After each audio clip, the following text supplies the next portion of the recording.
The Great Hall of the Galactic Council was filled with beings from 47 different worlds. Some had scales, some had fur, and some were made of things that looked like living crystal. They all sat in their special seats, designed for their unique bodies, and they all looked very serious. At the center of the hall stood Ambassador Tae-yang. He was a human man in his 50s, with gray hair at his temples and a calm face. He wore a simple black suit, nothing fancy. Around him, thousands of alien eyes stared with a mixture of anger and satisfaction. The Supreme Chancellor, a tall creature with 4 arms and purple skin, raised one limb for silence. His voice boomed through the translation devices everyone wore. "We have discussed this matter for 3 months. The vote is complete. The decision is final." He paused, looking directly at Tae-yang. "The Galactic Council hereby declares a state of war against the human species and all territories controlled by Earth." The hall erupted in sounds. Some species cheered. Others banged their appendages on their desks. The Varelian War Master, a massive being covered in armor-like skin, stood and roared his approval. Tae-yang just stood there, hands clasped behind his back. A small smile played at the corner of his mouth. The Chancellor continued reading the formal declaration. "Humanity has violated 17 trade agreements. You have expanded into 14 restricted zones. You have refused to pay the required tribute for Council protection. You have ignored our laws. You have shown disrespect to species far older and wiser than yourselves." The list went on and on. Every complaint the Council had gathered over the past 10 years. How humans were too aggressive, too independent, too unwilling to follow the rules that had governed the galaxy for thousands of years. When the Chancellor finally finished, he looked at Tae-yang with what might have been pity. "Do you understand the gravity of this situation, human? 47 civilizations stand against you. Our combined fleet numbers over 10,000 warships. Earth cannot possibly survive." Tae-yang waited a moment, making sure the Chancellor was completely done. Then he spoke, his voice quiet but clear. "Is that all?" Confused murmurs rippled through the hall. The Chancellor's skin changed to a darker purple, a sign of irritation in his species. "Is that all?" The Chancellor repeated. "We have just declared war on your entire species, and you ask if that is all?" Tae-yang nodded slowly. "Yes, I wanted to make sure you had finished. It would be rude to interrupt." He looked around the hall, his smile growing slightly. "Thank you all for taking the time to explain your position so thoroughly. I will convey your message to Earth." The Varelian War Master slammed his fist on his desk. The metal dented under the impact. "You mock us! Show fear, human. Beg for mercy." Tae-yang turned to face the War Master. His expression didn't change at all. "I'm not mocking anyone. I'm simply acknowledging your declaration. Earth will respond in due time." He gave a small bow, the kind one might give to distant acquaintances. "I wish you all well. Good day." Then he turned and walked toward the exit. His footsteps echoed in the suddenly silent hall. Every being watched him leave, unable to understand what had just happened. Where was the panic? Where was the desperate negotiation? Where was any reaction at all? As the doors closed behind the human ambassador, the hall exploded into argument. Some believed it was a trick. Others thought humans were simply too primitive to understand their danger. The Varelian War Master insisted they send the fleet immediately, to strike before humanity could prepare defenses.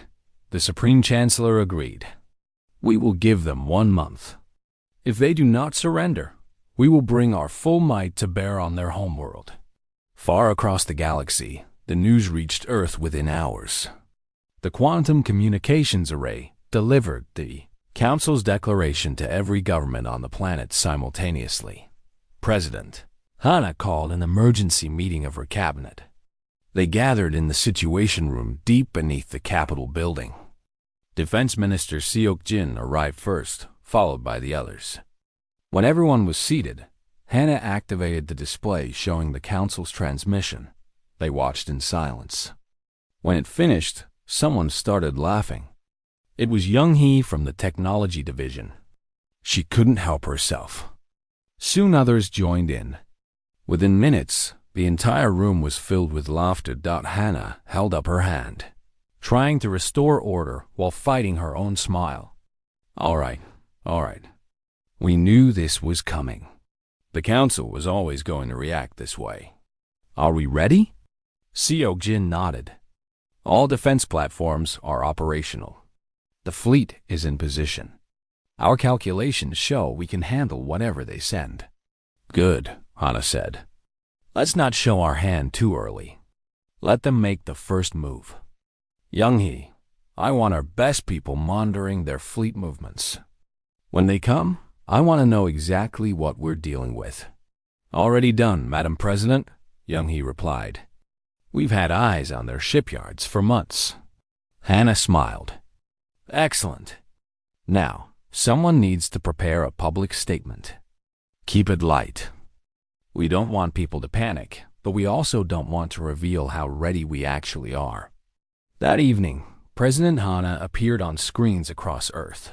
She stood at a podium, looking calm and almost amused. My fellow citizens, you've probably heard that the Galactic Council has declared war on humanity. I want to assure you that appropriate measures are being taken. There is no cause for alarm. Go about your daily lives. Earth is prepared for this possibility, and we are more than capable of defending ourselves. She paused, and a genuine smile crossed her face. In fact, I believe the Council is about to learn something very important about humanity. We don't scare easily. The broadcast ended. Across Earth, people reacted exactly as Taeyang had in the council chambers. Social media exploded with jokes and memes. Late-night talk shows dedicated entire episodes to mocking the council's dramatic declaration. One popular video showed a compilation of humans laughing at the news with the caption, "Galaxy declares war." Humanity asks, "That's it?" In orbit above Earth, defense satellites quietly activated. Hidden weapons platforms powered up their systems. The fleet, disguised as commercial vessels and mining operations, moved into strategic positions. Everything was ready. Everything had been ready for a very long time. The galaxy just didn't know it yet. Commander Daeho sat on the bridge of the ESS Incheon, watching the distant stars. His second officer, a young woman named Mireille, approached with a datapad. Commander, intelligence reports the Council fleet is gathering at Sector Prime. They should arrive at Earth within 3 weeks. Daeho nodded without looking away from the view screen. Good. That gives us plenty of time to finish preparations. He finally turned to her, a slight smile on his face. You know what the funny thing is, Mireille? What's that, sir? They actually think they're going to win.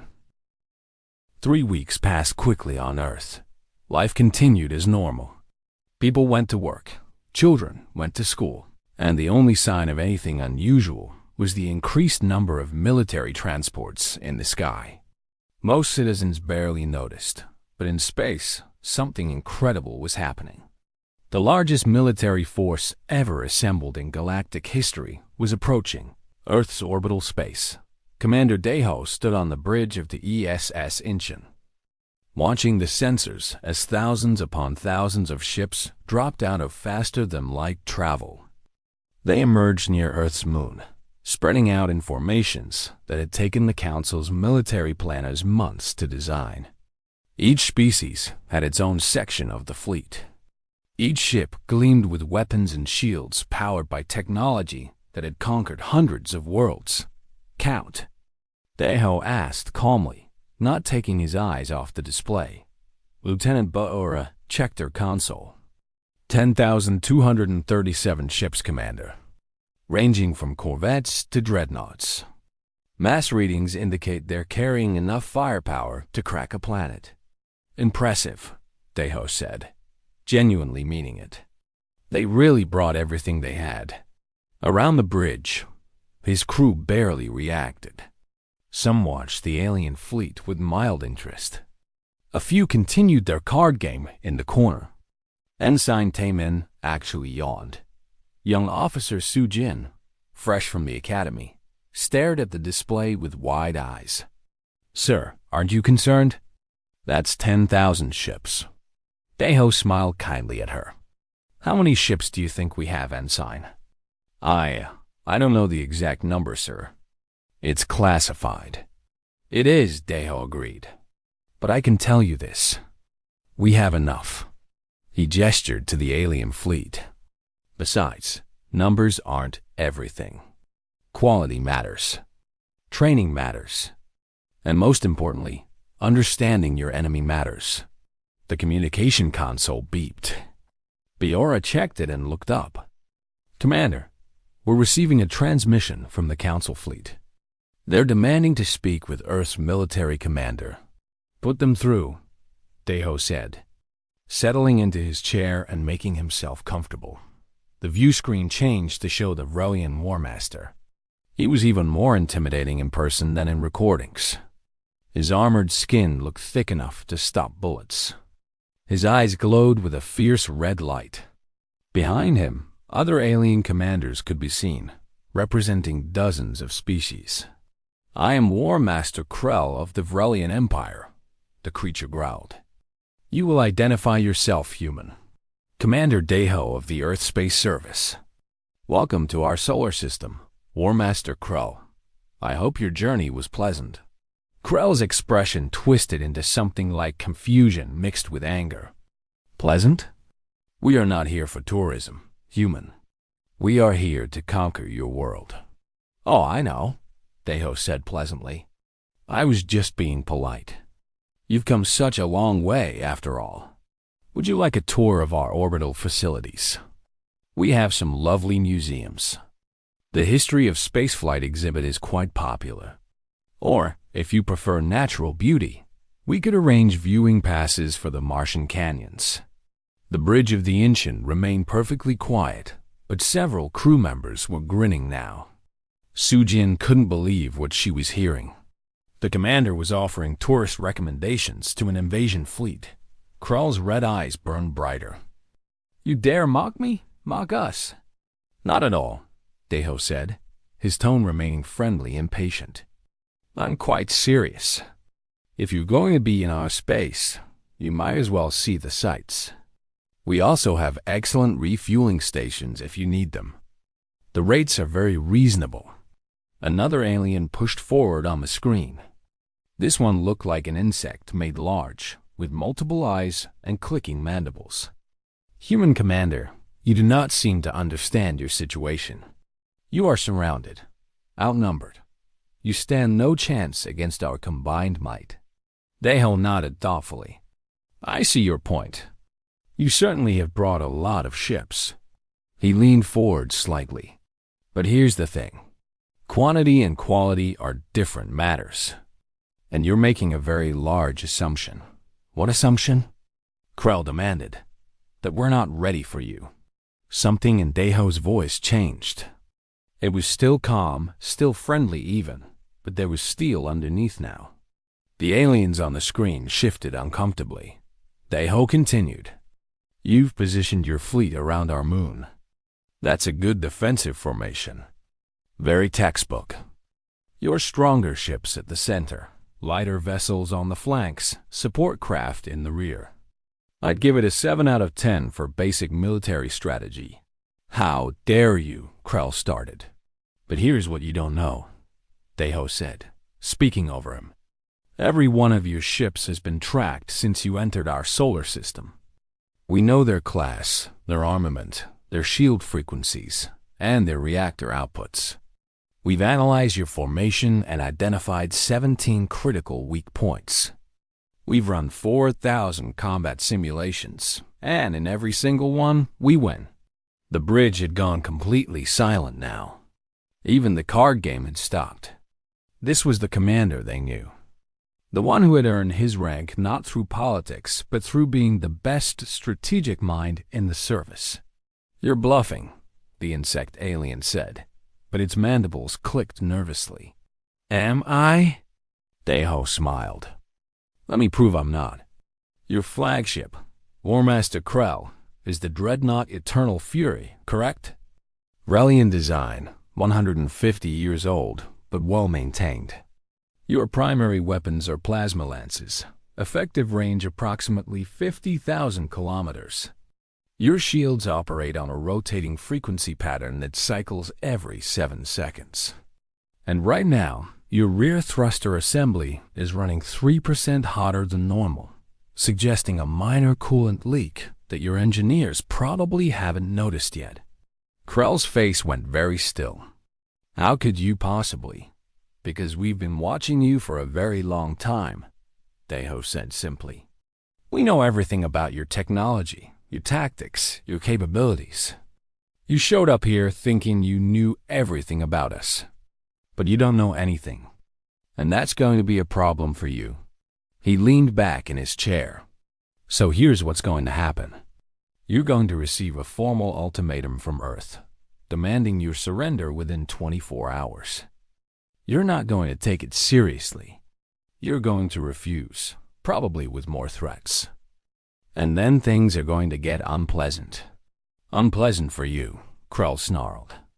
"We will crush your planet beneath our—" "War Master," Deho interrupted gently. "You're embarrassing yourself. Take the offer seriously. Go home. Tell the Council that humanity isn't what they thought.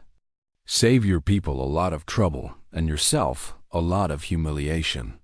Krell roared in fury. "We will show you humiliation. Human. When your cities burn and your people beg for mercy, remember that you brought this upon yourself." "I tried," Deho said with a shrug. Then he cut the transmission. The bridge remained quiet for a moment. Then Beora spoke up. "Commander, we're receiving the Council's official ultimatum now. They're giving us 24 hours to surrender unconditionally, or they'll begin orbital bombardment of military targets." "How predictable," Deho said. He pressed a button on his chair. "Communications. Patch me through to Earth Command." A new voice came through. "This is Admiral Kyung-soo. Nice job rallying them, Deho." "Thank you, Admiral. They're sending the expected ultimatum. What are your orders?" There was a pause, and Deho could hear other voices in the background. Then Admiral Kyung-soo came back. "The President wants you to stall them. Make this entertaining. Keep them off balance. Don't fire unless they fire first, but when they do, make sure the response is memorable." "Understood, Admiral. We'll put on a good show." "I know you will." Kyung-soo out. Deho looked around his bridge. His crew was watching him, waiting for orders. Sujin still looked nervous, but there was excitement in her eyes now, too. "All right, everyone. Listen up," Deho said. "We have 24 hours before this gets interesting.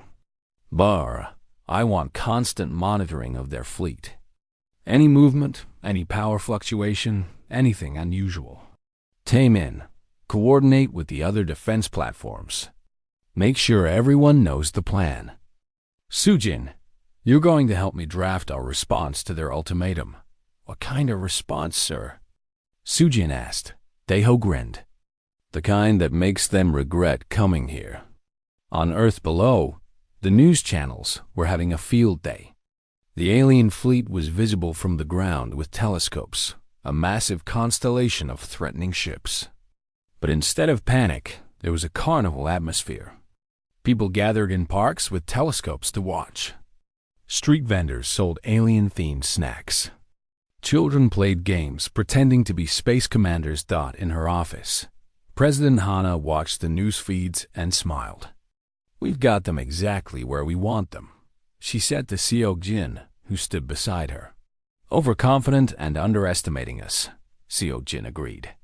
"When should we show them what we're really capable of?" "Soon," Hana said. "Very soon. But let them make the first move." Let them be the aggressors. The galaxy is watching, and I want everyone to see exactly who started this war and who's going to finish it. The 24-hour deadline came and went. Earth's response to the Council's ultimatum had been simple and infuriating. They thanked the Council for their concern, politely declined the offer to surrender, and suggested the Council might want to reconsider their position. The message included helpful links to Earth's tourism board and several hotel recommendations. War Master Krell was beyond angry. He had never been insulted so thoroughly in his entire military career. The other Council commanders agreed. The humans needed to be taught a lesson. A hard lesson. One that would show the entire galaxy what happened to species that defied the Council. "We will strike their colony on Mars," Krell announced to his command staff. 500 ships. More than enough to destroy every military installation on that planet. When the humans see their colony burning, they will understand their mistake. The other commanders agreed. Mars was far enough from Earth that the humans couldn't respond quickly, but close enough that they would see the destruction clearly. It was perfect. The battle group assembled. 500 warships, representing the military might of a dozen species. Cruisers, destroyers, carriers with fighter craft. They formed up in attack formation and began the journey toward Mars. On Mars, at Defense Station Olympus, Captain Ji Woo watched the approaching fleet with interest.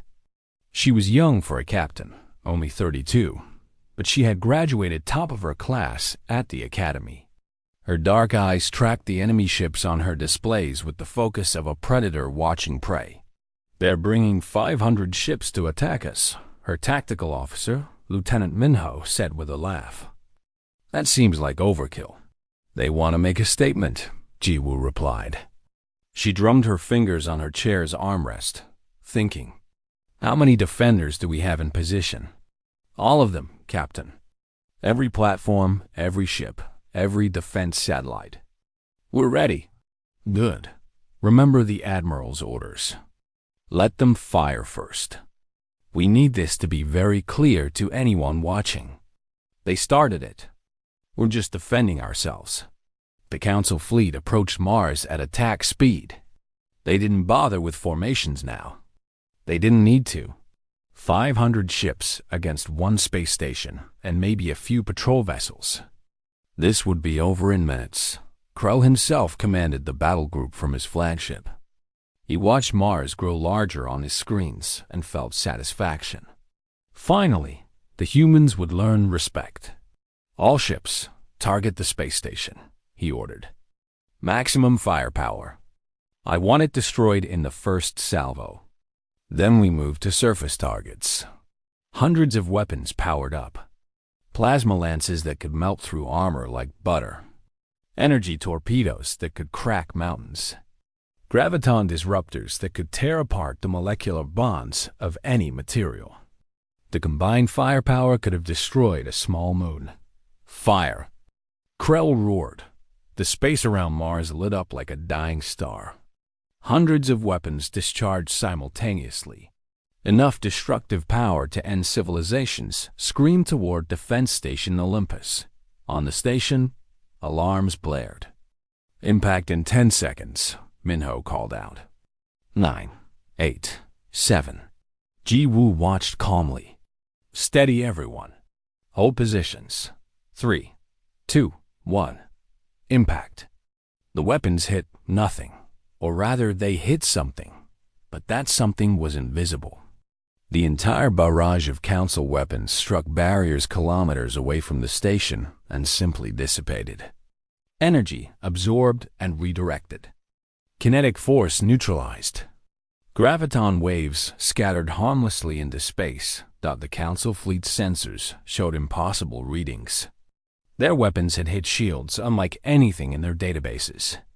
Shields that didn't just block attacks, but seemed to eat them, converting the energy into nothing. What? What was that? One of the alien commanders gasped. Krell stared at his displays in disbelief. "Fire again!" All weapons. Everything. Another massive barrage. Another complete failure. The station sat there, untouched, mocking them with its continued existence. Ji-woo smiled. Their turn is over. Now it's ours. Activate all defensive platforms. Across Mars, things that looked like mining equipment suddenly transformed. Installations that the Council had catalogued as industrial facilities revealed their true nature. Hidden doors slid open. Weapons emerged from underground bunkers. Orbital platforms that had been disguised as communication satellites powered up weapons systems. Mars had been armed to the teeth. Every single installation had been built with war in mind. The humans had spent decades preparing, hiding weapons in plain sight, waiting for exactly this moment. Target priorities are designated, Minho said. All platforms ready. Weapons hot. Fire, Ji-woo said quietly. What happened next would be studied in military academies for generations. The human counterattack was precise, devastating, and terrifying in its efficiency. Railguns fired solid projectiles accelerated to 10% the speed of light. At those velocities, the projectiles didn't need explosives. Pure kinetic energy was enough. They punched through Council shields like they weren't even there, through hulls, through entire ships. One shot, one kill. Missile swarms launched from hidden platforms. But these weren't normal missiles. Each one had advanced artificial intelligence, capable of learning and adapting in real time. They dodged return fire, predicted enemy movements, and struck weak points with surgical precision. Directed energy weapons painted invisible beams across the battlefield. They operated on frequencies the Council science couldn't detect. Alien ships simply came apart, their systems failing, their hulls vaporizing, their crews never even knowing what hit them. The Council battle group had come to destroy human defenses. Instead, they were being systematically annihilated. Shields down on the lead cruiser.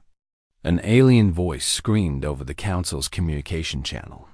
We're taking fire from everywhere. They're using weapons we can't even see. Retreat, another captain yelled. Fall back. We can't fight what we can't. His transmission cut off as his ship exploded. Krell watched in horror as his fleet died. Ships that had been built over decades, crews that had trained for years, all destroyed in minutes. His own flagship shuddered as something struck its shields. The barriers that had protected his ship through 100 battles flickered and failed. Evasive maneuvers, Krell shouted. Get us out of here. But there was nowhere to run. The human weapons tracked every movement. Every attempt to escape was met with more fire. The Council ships scattered, trying to flee, but it was like watching fish in a barrel. Ji-woo watched the tactical display with calm satisfaction. Cease fire, she ordered. Let the survivors run. The human weapons fell silent. Of the 500 ships that had attacked Mars, fewer than 50 were intact enough to flee. They ran at maximum speed, leaving behind hundreds of their companions as debris and corpses. The entire battle had lasted 7 minutes. Casualties? Ji-woo asked. None, Captain, Minho reported. Not a single hit on any of our installations. No injuries. All systems operating normally. Ji-woo nodded. Good. Open a channel. Broadcast on all frequencies, clear and uncoded. I want everyone in the galaxy to hear this. Minho set up the broadcast. Channel open, Captain. Ji-woo took a breath and spoke clearly. To the Galactic Council. This is Captain Ji-woo of Mars Defense. The battle group you sent has been defeated. We could have destroyed every ship. We chose not to. This was your warning shot. Your ships were not ready for this fight. Your weapons are not advanced enough. Your tactics are outdated. Please reconsider your position before this goes any further. She paused, Ben added in a softer voice. We don't want this war. We never did. But if you force us to fight, you will lose. You will lose badly. Go home. Talk to your leaders. There's still time to end this peacefully. The message broadcast across the entire system. Every ship, every station, every listening post in range heard it. Within hours, it would reach the council chambers. Within days, the entire galaxy would know. Back on Earth, President Hana watched the battle footage with Defense Minister Seok Jin and Admiral Kyung Soo. When it ended, the room was silent for a moment. Well, Hana said finally, I think we made our point. The question is whether they'll listen, Seok Jin said. Some of them will want revenge. They'll see this as humiliation rather than mercy. Kyung Soo shook her head. Then they're fools. We just showed them exactly how outmatched they are. Any reasonable leader would sue for peace immediately. The problem, Hana said quietly, is that the council's leaders haven't had to be reasonable for a very long time. They've grown used to winning through intimidation. Actually losing a fight, that's new to them. And the unknown makes people unpredictable. She stood and walked to the window, looking up at the night sky. Somewhere up there, the council fleet still orbited, trying to figure out what had just happened, making decisions that would affect billions of lives. We need to be ready for whatever comes next, Hana said. If they're smart, they'll negotiate. If they're not, she didn't finish the sentence. She didn't need to dot in space. Aboard the surviving council ships, emergency meetings were already happening. Admirals and captains who had been supremely confident just hours ago now stared at each other in shock and fear. They had questions no one could answer. How had the humans developed such technology? Why hadn't Council intelligence detected it? How many more weapons were hidden across human space? And most importantly, could the Council actually win this war? The emergency session of the Galactic Council was the most chaotic in its 1,000-year history. Representatives from 47 species shouted over each other, demanding answers, making accusations, and most of all, trying to understand how everything had gone so wrong. The Vrelian representative stood and roared for silence. When he had it, he spoke with barely controlled fury. We sent 500 ships. 500. Against one space station and a few colonies. How did we lose over 400 ships in 7 minutes? The Supreme Chancellor's purple skin had turned almost black with stress.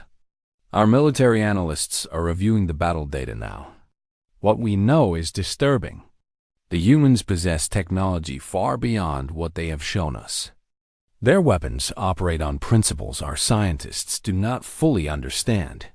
Then we need to understand them, an insect-like delegate clicked. Send more ships. Send everything. Crush them before they become a greater threat. That may not be possible, a quiet voice said. Everyone turned to look at Kale, a species known for their intelligence work. He was small, gray-skinned, with large black eyes that missed nothing. He worked in council intelligence and rarely spoke in these sessions. When he did, people listened. Explain, the Chancellor demanded. Kale activated a holographic display. I have been investigating human networks, trying to find weaknesses in their defenses. Instead, I found something else. Something we should have discovered years ago. He manipulated the display, showing data streams and archive files. Humans have not been in space for a century, as they told us. They have been in space for at least 300 years. The hall erupted in disbelief. Impossible. Several voices shouted. I thought so too, Kale said calmly. But the evidence is clear. Look at these communication logs I intercepted. References to colonies that are supposedly new, but have infrastructure over 2 centuries old. Mining operations in supposedly recently discovered asteroid fields that show signs of harvesting for generations. The humans lied to us. They have been out here, growing, building, preparing, long before they made first contact. He changed the display to show star maps. They discovered one of our old probe networks 300 years ago. That's how they learned we existed. And instead of announcing themselves, they chose to remain hidden. They spread quietly through unclaimed space, established colonies, built shipyards, developed weapons. All while we thought they were primitive newcomers just learning to leave their planet. The implications hit the Council like a physical blow. Everything they thought they knew about humanity was wrong. The species they had dismissed as young and naive had been watching them for centuries, learning, preparing, waiting. Why? The Supreme Chancellor asked. Why hide? Why not join the Council peacefully? Because they studied us first, Kale said simply. They saw how we operate, how we control younger species, how we suppress technology and enforce dependence. They saw that the Council maintains power not through wisdom, but through force and intimidation. So they made a choice.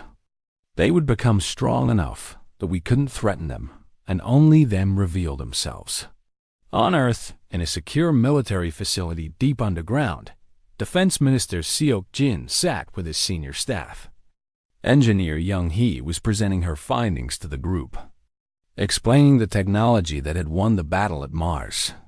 The shield system is based on principles we developed about 50 years ago, Young-hee explained, highlighting diagrams on her screen.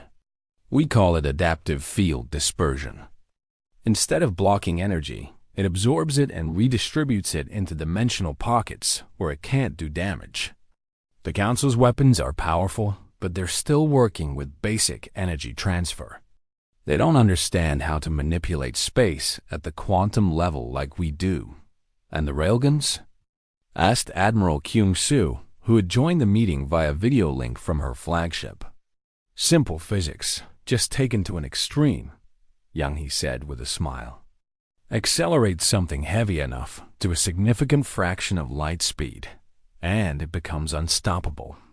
The Council shields are designed to disperse energy. They don't handle kinetic impacts well, especially not at those velocities. It's actually an old concept.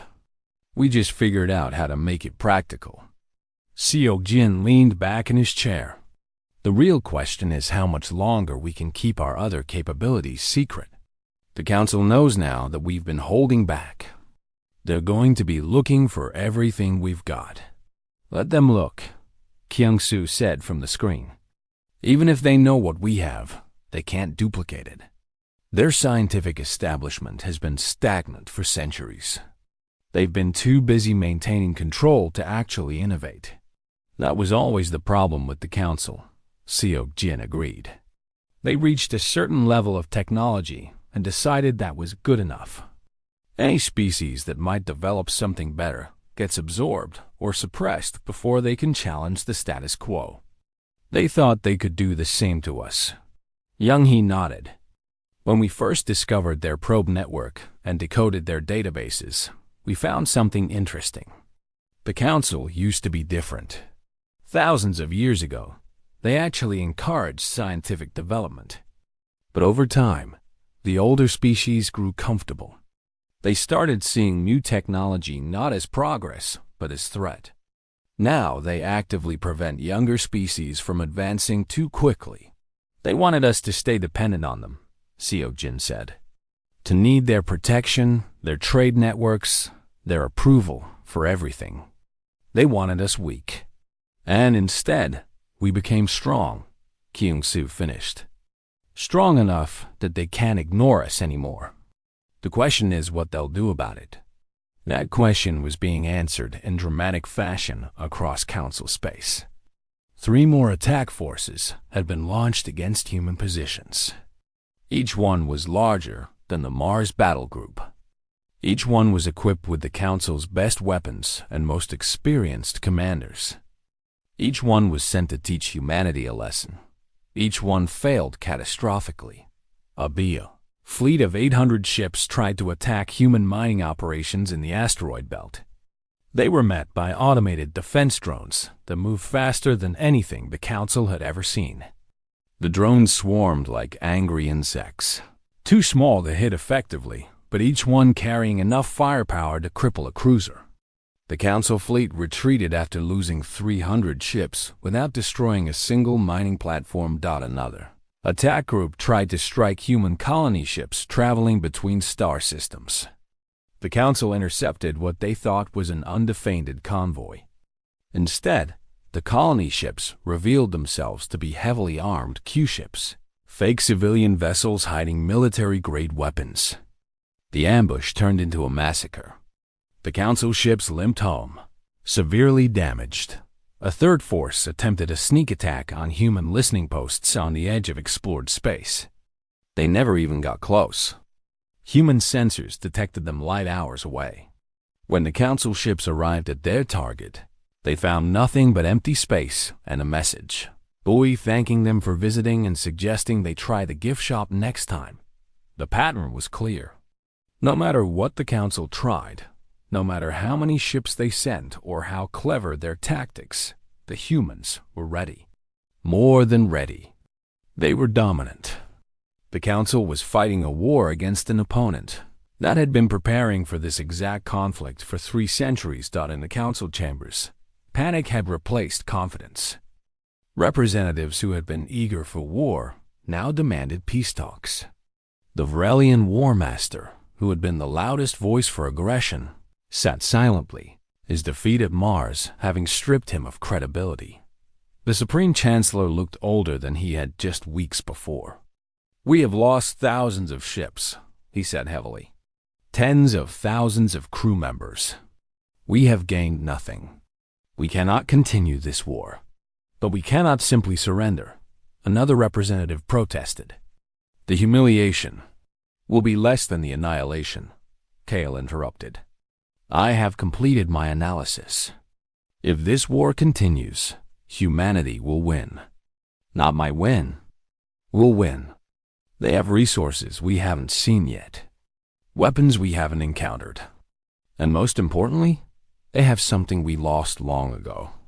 They have the drive to innovate, to adapt, to overcome challenges, rather than simply overwhelming them with numbers." He stood and faced the assembly. "We thought we were the masters of the galaxy. We thought our age and experience made us superior. But we became arrogant. We stopped learning. We stopped growing. The humans never stopped. While we were comfortable, they were hungry. While we were stagnant, they were advancing. We picked a fight with a species that has spent 300 years preparing to fight us, and we're surprised that we're losing?" The Chancellor raised one of his 4 hands. "What do you suggest?" "Negotiate," Kale said. "While we still can. While we still have some dignity left. Send a message to Earth. Request a meeting. Listen to what they want.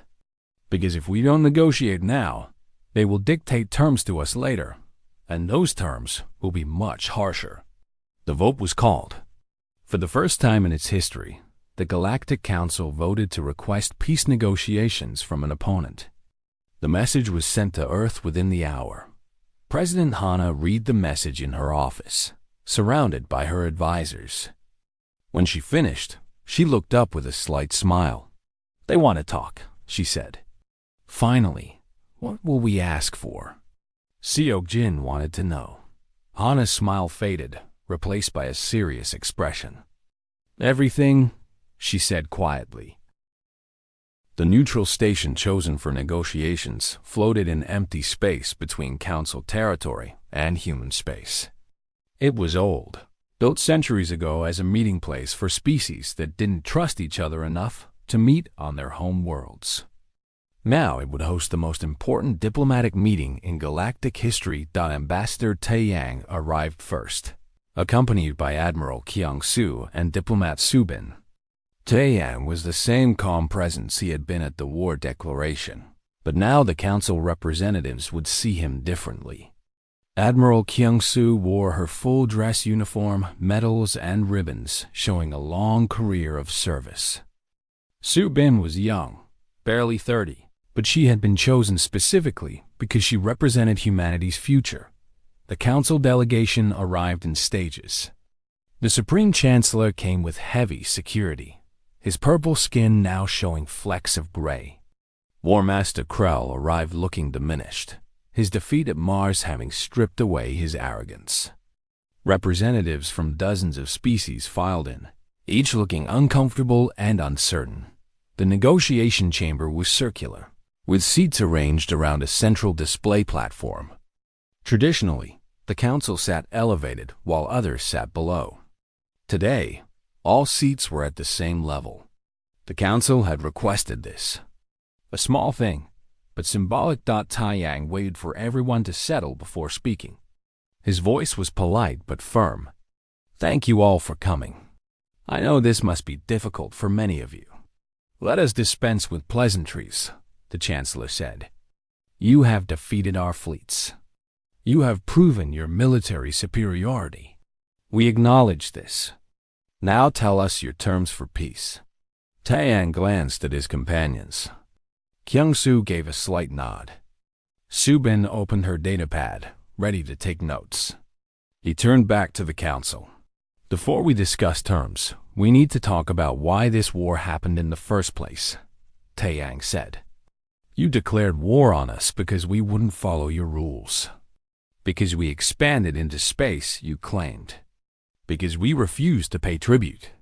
But the real reason, the actual reason, is that we threatened your control."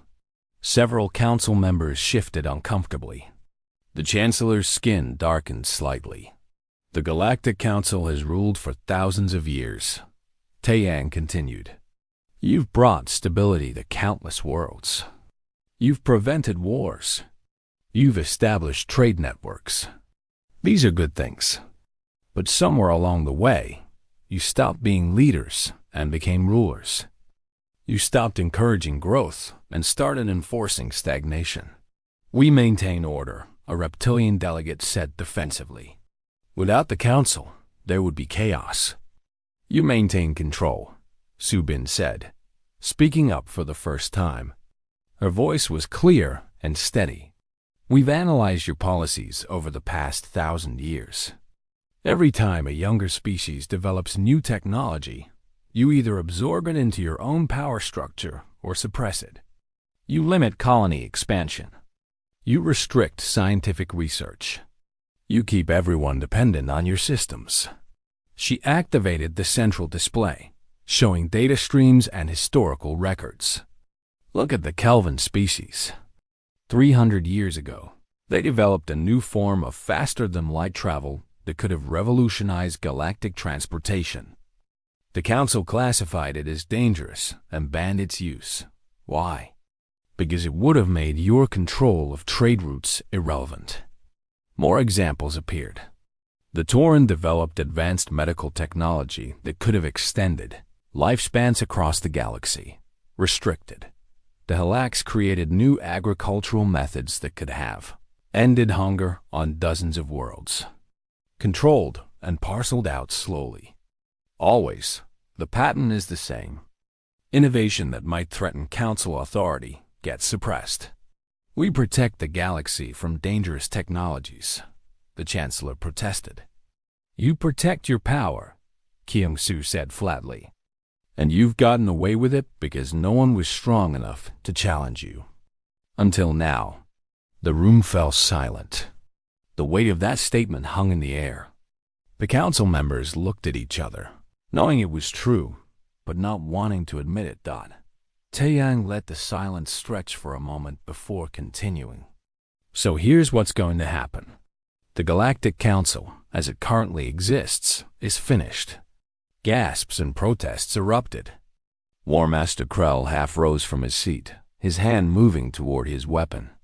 Kyung-Soo didn't move, but her eyes locked on him with such intensity that he slowly sat back down. "Let me finish," Taiyang said calmly. "The Council is finished, but galactic cooperation doesn't have to be. We're proposing something new. A galactic assembly. Not a council of old powers maintaining control, but a true democratic body where every species has equal representation. Su Bin pulled up new documents on the display. Here are the principles. First, no more technology suppression. Research and innovation are encouraged, not controlled. Second, no more forced tribute or protection fees. Species contribute voluntarily to shared projects. Third, every species gets one vote, regardless of age or power. New species are welcomed and protected, not subjugated. This is madness, the reptilian delegate hissed. Young species don't have the wisdom to govern themselves. They need guidance. They need freedom, Su Bin shot back. The chance to grow and learn and, yes, make mistakes. That's how civilizations advance. That's how we advanced while you stagnated. Te Yang held up his hand. We understand your concerns. Change is frightening, especially when you've been in power for so long. But consider the alternative. He nodded to Kyung-Su. The Admiral stood and activated her own display. The hologram showed a map of the galaxy. Red dots appeared, scattered throughout. These are human ships, Kyung-Su said. Right now, in orbit around every Council homeworld. We positioned them while you were sending fleets to attack us. Each one carries enough firepower to begin orbital bombardment within minutes. The Council members stared in horror. Krell's skin went pale. The Chancellor made a choking sound. We won't use them, Kyung-Su continued, because that's not who we are. We don't want to destroy you. We want to change you. But make no mistake, we could end this right now if we wanted to. Every Council world gone in a day. Your entire civilization erased. She deactivated the display and sat down. The message was clear. Humanity held all the power now. The only question was how they would use it. So these are our terms, Taeyang said. The Council disbands. The Assembly forms. Equal representation. Freedom to innovate. Protection for younger species without subjugation. These are not negotiable. This is what will happen. And if we refuse, the Chancellor asked quietly, then we make it happen anyway, Taeyang said simply. You can be part of building this new system, or you can be swept aside by it. But it's happening either way. The age of the Council is over. The question is whether you'll be part of what comes next. The negotiations continued for hours. The Council representatives argued, protested, pleaded. But slowly, they began to understand. They had no choice. Humanity had won not just the military conflict, but the ideological one. The old ways were finished. Some Council members were bitter. The Vrelian faction stormed out, refusing to accept the new order. A few other species followed, but most stayed. They saw which way the wind was blowing. They understood that adaptation was better than extinction. By the end of the day, the framework was set. The Galactic Council would dissolve within 6 months. The Galactic Assembly would form to replace it. Every species would have equal say. Technology sharing would begin immediately. Younger species under Council protection would be given true autonomy. As the meeting concluded, the Chancellor approached Taeyang privately. His forearms hung limply at his sides. He looked defeated but also, somehow, relieved. I have been Chancellor for 80 years, he said quietly. My species has been part of the Council leadership for 2000. I never thought I would see this day. Change is hard, Taeyang said sympathetically, but it's necessary. The galaxy was stagnating under your system. You must have felt it, even if you didn't want to admit it. The Chancellor nodded slowly. We did. We stopped exploring, stopped dreaming, stopped reaching for anything new. We maintained what we had and called it success. He looked at Taeyang. Your species showed us what we had become. I'm not sure whether to thank you or curse you for it. Thank us in 100 years, Taeyang suggested, when the galaxy is thriving in ways you never imagined possible. 6 months later, The first session of the Galactic Assembly convened. The old council chambers had been redesigned. No elevated seats. No symbols of dominance. Just a large circular floor where representatives from over 60 species stood as equals. The former council species were there, diminished but adapting. The younger species they had suppressed were there, excited and eager. And humanity was there, not as conquerors, but as one voice among many. President Hana gave the opening address. She spoke about cooperation, innovation, and the incredible potential of a truly free galactic community. She talked about mistakes humanity had made and would make again, but also about learning from those mistakes.